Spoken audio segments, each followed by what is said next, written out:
So hello, how are you? I'm a physics teacher Snehal sir, and today we are going to see a new topic from this chapter, and that is potential energy of a system of two charges in an external electric field. मतलब आज हम potential energy की बात करेंगे two charges की in an external electric field. So ठीक है, let's start our class by recalling the previous lecture. So in our previous lecture we have studied about potential. मतलब लास्ट कुछ लेक्चर्स में हमने क्या किया था, तो पोटेंशियल की बात की थी। और पोटेंशियल क्या होता है, देखो मैं पोटेंशियल को क्या कर रहा हूँ, हर बार डिफाइन कर रहा हूँ। ऐसा क्यों? तो जो पोटेंशियल है वो इस चैप्टर का बेस है। मतलब फिजिक्स में आप जितने भी चैप्टर को स्टडी करने वाले हो उन सभी चैप्टर का क्या होता है, एक पर्टिकुलर बेस होता है। अगर आप क्या कर लोगे, उस बेस को पकड़ लोगे, तो आपके लिए क्या होता है, उस चैप्टर की स्टडी बहुत आसान बन जाती है, बहुत ईजी बन जाती है। क्योंकि देखो आपका जो लॉ ऑफ रेक्टोलॉजी होता है वो फेल हो जाता है फिजिक्स में। मतलब आप फिजिक्स में कभी भी रट्टा नहीं मार सकते। आपको क्या करना होता है, तो ऐसे अंडरस्टैंड करके ही स्टडी करनी पड़ती है। अब देखो जितने भी डेरिवेशंस हमने देखे ही इस चैप्टर में, उनकी स्टार्टिंग हमने पोटेंशियल से ही की है। मतलब उनका जो स्टार्टिंग पॉइंट था वो पोटेंशियल ही था। सो पोटेंशियल क्या होता है, तो potential is the work done required to bring a unit positive charge from infinity to given point is called as a potential. इसका मतलब क्या, तो टेस्ट चार्ज क्यू नॉट को इन्फिनिटी से गिवन पॉइंट पी पर लाने के लिए जो आप वर्क करते हो, जो आप काम करते हो, उसी को हम क्या बोलते हैं, पोटेंशियल बोलते हैं। देखो यहाँ पे ये क्यू नॉट जो टेस्ट चार्ज होता है वो प्लस ही होता है। आपको क्या करना है, उसको इन्फिनिटी से पॉइंट पी पर लाना है। पर यहाँ पर एक क्या है, तो प्लस क्यू चार्ज रखा है, और ये प्लस क्यू चार्ज क्या करेगा, इसको रिपेल करेगा। क्योंकि दोनों प्लस चार्जेस है, लाइक चार्जेस क्या करते हैं, हमेशा एक दूसरे को रिपेल करते हैं। तो ये प्लस चार्ज इस क्यू नॉट को इस तरफ नहीं आने देगा। क्यों? क्योंकि ये उसको रिपेल करेगा। तो आपको काम करना होगा क्यू नॉट को इन्फिनिटी से पॉइंट पी पर लाने के लिए, और उसी को हम क्या बोलेंगे, तो पोटेंशियल बोलेंगे। So potential that is v is equal to w by q naught, that is v is equal to w by q naught. देखो हम क्या करने वाले, तो इसी फॉर्मूले का यूज करेंगे पोटेंशियल एनर्जी कैलकुलेट करने के लिए। अब देखो यहाँ पर हम क्या करने वाले, तो W को सेपरेट करेंगे। मतलब जो Q नॉट जो W को डिवाइड है, यहाँ पे जाके क्या कर देंगे, V को मल्टीप्लाई कर देंगे। सो हमारे पास इक्वेशन क्या होगा W के लिए, so W is equal to Q naught into V। यहाँ पर हमने क्या किया, तो Q नॉट जो W को डिवाइड था, यहाँ पे जाके V को मल्टीप्लाई कर दिया, तो हमें W के लिए इक्वेशन मिला, that is W is equal to Q naught into V। अब यहाँ पे W क्या होता है, तो वर्क डन होता है, मतलब वर्क होता है। तो हम क्या करने वाले, यहाँ पे वर्क को सेपरेट करने वाले, मतलब वर्क को कैलकुलेट करेंगे। अब ऐसा क्यों, तो मैंने पिछले भी इसके बारे में बात की है कि अगर आपको क्या करना है, किसी भी टाइप की एनर्जी को कैलकुलेट करना है, तो हम क्या करते हैं, वर्क कैलकुलेट करते हैं। क्यों? क्योंकि हम एनर्जी को डिफाइन ही कैसे करते हैं, तो capacity to do work is called as energy. तो अगर आपको क्या करना है, किसी भी टाइप की एनर्जी को कैलकुलेट करना है, तो हम क्या करेंगे, वर्क कैलकुलेट करेंगे। और इसीलिए हम क्या कर रहे हैं यहाँ पे, तो वर्क कैलकुलेट कर रहे हैं, that is W is equal to Q naught into V।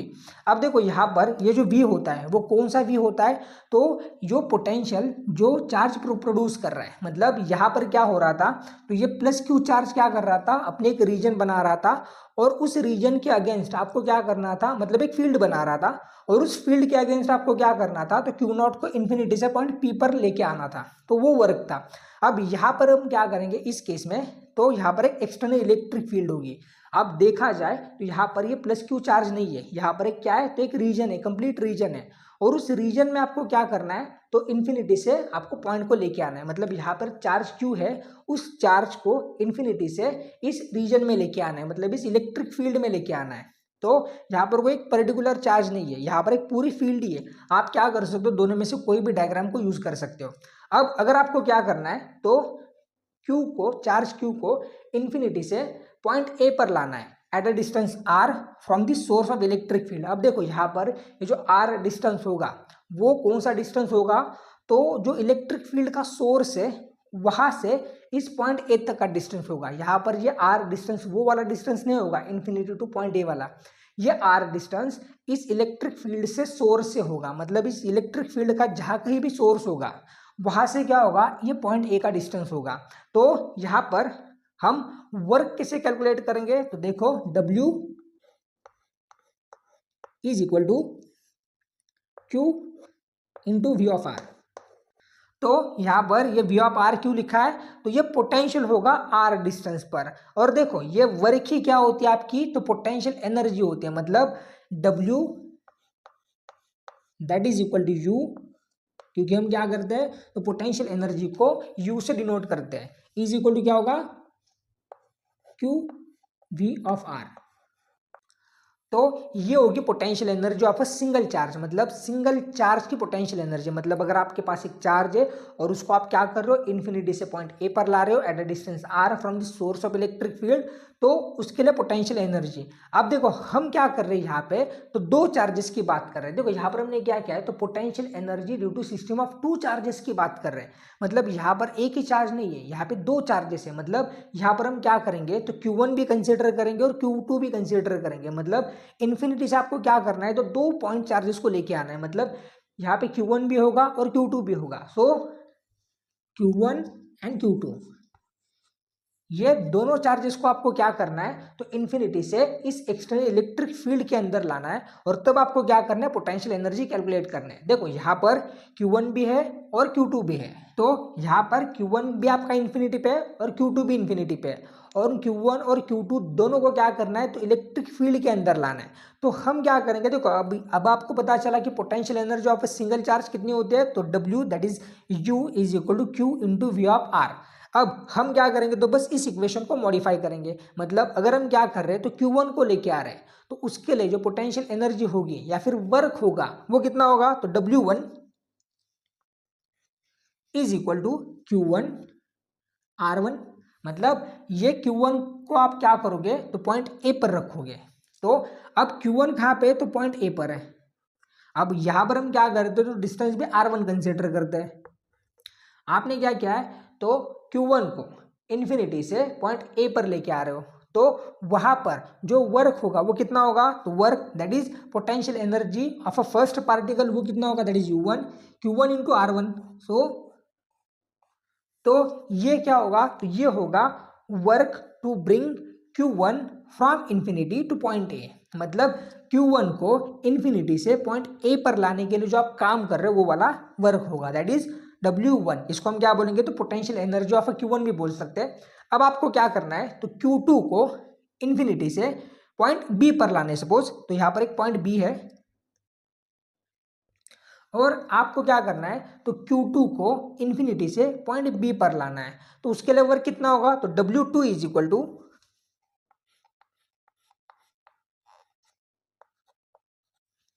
Q2 into V of R2। देखो हम क्या कर रहे हैं, तो बस इसी इक्वेशन को मॉडिफाई कर रहे हैं, that is work is equal to Q into V of R. बस इसी इक्वेशन को क्या कर रहे हैं, मॉडिफाई कर रहे हैं। यहाँ पे ये चार्ज कौन सा होता है, तो जो आप इन्फिनिटी से लेके आ रहे हो, तो यहाँ पर Q1 और Q2 क्या है, तो दो चार्जेस है जो आप क्या कर रहे हो, इन्फिनिटी से लेके आ रहे हो।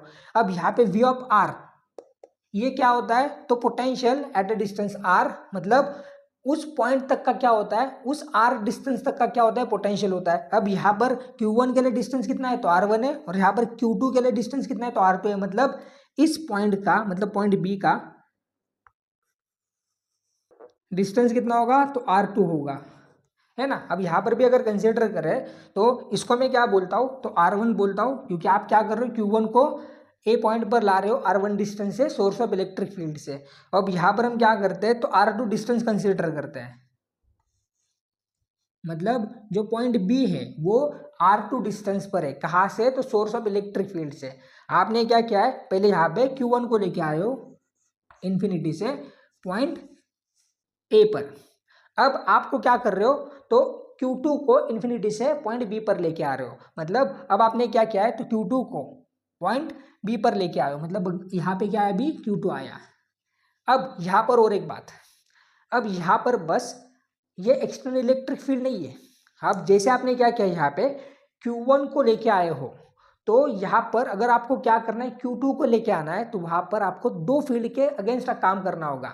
मतलब यहाँ पर एक तो ये एक्सटर्नल इलेक्ट्रिक फील्ड है ही, पर यहाँ पर क्या हो रहा है, तो पहले आपने क्या किया, Q1 को लेके आए हो, तो यहाँ पर Q1 भी क्या कर रहा है, अपनी एक फील्ड बना रहा है। और यहाँ पर आपको क्या करना है, तो Q2 को लेके आने के लिए दो फील्ड के अगेंस्ट काम करना पड़ रहा है। मतलब एक तो एक्सटर्नल इलेक्ट्रिक फील्ड के अगेंस्ट, और दूसरा Q1 जो अपनी फील्ड बना रहा है उसके अगेंस्ट। मतलब Q2 को लाने के लिए आपको दो फील्ड के अगेंस्ट काम करना पड़ रहा है। और यहाँ पर जो वर्क होगा Q2 को लाने के लिए इस चार्ज Q1 के अगेंस्ट, वो कितना होगा, तो वो होगा कि Q1 Q2 divided by R12। और ये हमने कैसे लिखा, तो देखो हमने बस इसी फॉर्मूले का यूज किया है, that is W is equal to Q naught into V. अब यहाँ पे ये V दैट इज पोटेंशियल, कौन सा पोटेंशियल होगा, तो potential produced by charge Q1, मतलब potential due to a single charge Q1। और वो कितना होता है, तो वो होता है V is equal to K Q divided by R। अब यहाँ पे ये R क्या होता है, तो डिस्टेंस होता है चार्ज का पॉइंट बी तक का, मतलब जहाँ पर भी, जिस पॉइंट पर भी आपको क्या करना है, पोटेंशियल कैलकुलेट करना है, वो डिस्टेंस होता है उस चार्ज तक का। मतलब यहाँ पे ये R जो डिस्टेंस है वो कितना है, तो R12, मतलब ये डिस्टेंस ये कितना होगा, R12। तो यहाँ पे डिस्टेंस कितना होगा, R12। सिमिलरली हम यहाँ पर भी क्या लिख सकते हैं, तो डिस्टेंस है R12। देखो आप दोनों में से कोई भी डायग्राम ड्रॉ कर सकते हो, ये भी और वो भी। मैंने ये दो डायग्राम्स बस अंडरस्टैंडिंग के लिए ड्रॉ किए। अब यहाँ पर ये चार्ज, ये कौन सा चार्ज होता है, जो पोटेंशियल प्रोड्यूस कर रहा है वो वाला। अब यहाँ पर पोटेंशियल कौन प्रोड्यूस कर रहा है, तो Q1 प्रोड्यूस कर रहा है, इसलिए क्या होगा, यहाँ पे Q1 होगा और ये पोटेंशियल होगा V1। देखो ये मैंने बहुत अच्छे से डिटेल में एक्सप्लेन किया है जब मैंने potential energy due to system of charges की बात की है। तो यहाँ पर मैंने ये बहुत अच्छी से डिटेल में एक्सप्लेन किया है कि अगर आपको क्या करना है, Q2 को Q1 के अगेंस्ट लाना है तो आपको कितना वर्क करना पड़ेगा। मतलब यहाँ पे अब ये Q0 होगा, वो कौन सा चार्ज होगा, तो जो आप बाहर से लेके आ रहे हो। मतलब यहाँ पे ये Q0 कौन सा चार्ज होता है, तो वो जो आप बाहर से लेके आते हो। और यहाँ पर आपने बाहर से कौन सा चार्ज लेके आए हो, तो वो है Q2, क्योंकि आप Q2 को क्या कर रहे हो, इन्फिनिटी से पॉइंट बी पर ला रहे हो against the field of Q1। तो आपको यहाँ पे Q0 की जगह पे क्या लिखना होगा, तो लिखना होगा Q2। और पोटेंशियल कौन सा होगा, तो K Q1 divided by R12। और इसीलिए हमने क्या किया, यहाँ पे प्लस ये टर्म ऐड कर दी है, that is K Q1 Q2 divided by R12। देखो यहाँ पर ये जो पोटेंशियल है ना, ये Q1 प्रोड्यूस कर रहा है, और ये जो पोटेंशियल है ना, V of R1 and V of R2, ये कौन प्रोड्यूस कर रहा है, तो एक्सटर्नल इलेक्ट्रिक फील्ड प्रोड्यूस कर रही है। देखो ये पोटेंशियल चार्ज प्रोड्यूस कर रहा है, और V of R1 and V of R2 ये इलेक्ट्रिक फील्ड प्रोड्यूस कर रहे हैं जो आपने एक्सटर्नली अप्लाई किए हैं। अब हमें क्या करना है, तो इन दोनों वर्क्स को, दैट इज W1 और W2 को बस ऐड करना है, तो आपको क्या मिलेगा, फाइनल आंसर मिलेगा। देखो कैसे, so W is equal to W1 plus W2। यहाँ पे और एक बात, जब हमने potential energy due to system of charges की बात की थी, मतलब जब हमने पोटेंशियल एनर्जी कैलकुलेट की थी सिस्टम ऑफ चार्जेस की, तब हमने W10 कंसिडर किया था। क्यों, क्योंकि देखो वहाँ पे आपने क्या किया था, Q1 को इन्फिनिटी से पॉइंट ए पर लाने के लिए किसी भी फील्ड के अगेंस्ट काम नहीं किया था। मतलब वहाँ पे कोई भी फील्ड नहीं थी जो Q1 को अट्रैक्ट कर सके या फिर रिपेल कर सके। तो Q1 के अगेंस्ट आपने कोई काम नहीं किया था, तब वहाँ पे जो वर्क था वो जीरो था, दैट इज W1। पर यहाँ पर हमने क्या किया है, तो Q1 को लेके आए इन्फिनिटी से पॉइंट ए पर। यहाँ पे क्या है, तो एक्सटर्नल इलेक्ट्रिक फील्ड है, और उस एक्सटर्नल इलेक्ट्रिक फील्ड के अगेंस्ट आपको क्या करना है, तो काम करना है। इसलिए यहाँ पे आपको Q1 के ऊपर भी काम करना पड़ रहा है, इसलिए यहाँ पे W1 जीरो नहीं है। वहाँ पे बात अलग थी, वहाँ पे क्या था, तो कोई भी फील्ड नहीं थी, कोई भी रीजन नहीं था जिसके अगेंस्ट आपको काम करना था। यहाँ पे क्या है, तो एक्सटर्नल इलेक्ट्रिक फील्ड है जिसके अगेंस्ट आपको काम करना है, इसलिए यहाँ पे W1 जीरो नहीं आया, लेकिन वहाँ पे आया था। देखो यहाँ पर आपका Q2 है, और ये Q2 भी कहाँ पे है, तो आपने B पे प्लेस किया है। मतलब यहाँ पर अब कोई चार्जेस नहीं होंगे, क्योंकि आपने क्या किया है, ये दोनों चार्जेस को इन्फिनिटी से पॉइंट ए और बी के ऊपर प्लेस कर दिया है। तो अब यहाँ पे इन्फिनिटी पे कोई चार्ज नहीं, इसलिए मैंने ये दोनों चार्जेस हटा दिए हैं। तो अब आपको क्या करना है, बस W1 और W2 की वैल्यूज को सब्स्टिट्यूट करना है। अब W1 कितना है, तो Q1 into V of R1, so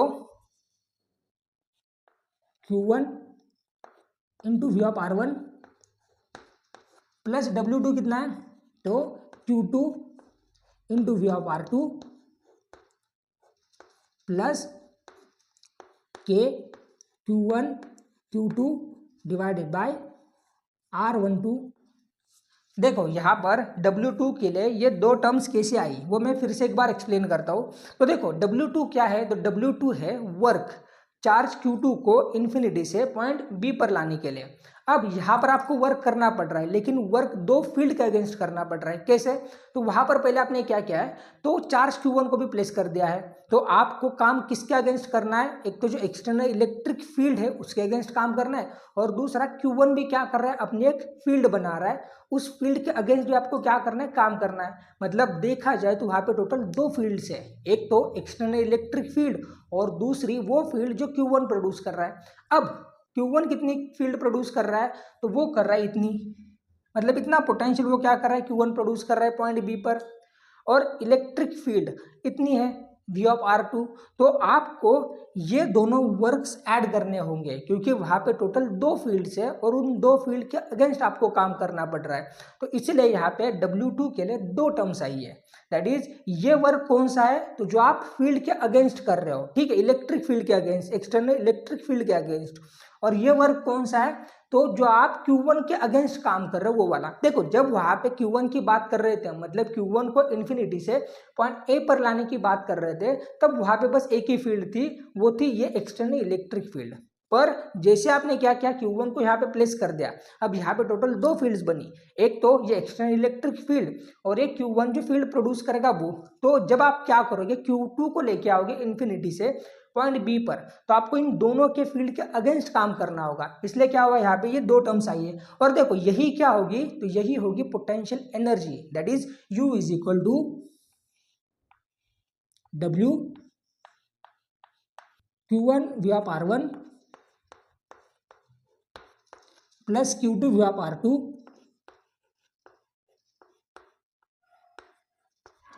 plus K Q1 Q2 divided by R12। तो ये होगा potential energy due to system of two charges in an external electric field के लिए फाइनल आंसर। देखो जो आपका वर्क होता है वही एनर्जी होती है, और इस केस में जो एनर्जी होगी वो कौन सी होगी, तो पोटेंशियल एनर्जी होगी। तो ये होगा आपके लिए फाइनल आंसर। यहाँ पे और एक चीज़, अगर मैं क्या करूँगा, यहाँ पे Q3 को लिखूंगा और Q3 को लेके आऊँगा इन्फिनिटी से किसी और एक पॉइंट पर, तब आपको क्या करना होगा, Q3 को लाने के लिए, दैट इज वर्क 3, आपको टोटल तीन फील्ड के अगेंस्ट अब काम करना होगा। कैसे, तो एक तो ये एक्सटर्नल इलेक्ट्रिक फील्ड उसके अगेंस्ट, दूसरा जो Q1 जो फील्ड बनाएगा उसके अगेंस्ट, और Q2 जो फील्ड बनाएगा उसके अगेंस्ट। तो टोटल आपको Q3 को लाने के लिए टोटल तीन फील्ड्स बनानी होगी, लेकिन आपके लिए वो इक्वेशन नहीं है। So this is for today. अगर आपको वीडियोस अच्छे लग रहे हैं तो प्लीज़ लाइक कर देना, चैनल को सब्सक्राइब कर देना, and thank you so much for your time. और अगर आपका कोई भी डाउट होगा इस टॉपिक से रिलेटेड, तो आप क्या कर सकते हो, मुझे कमेंट में पूछ सकते हो।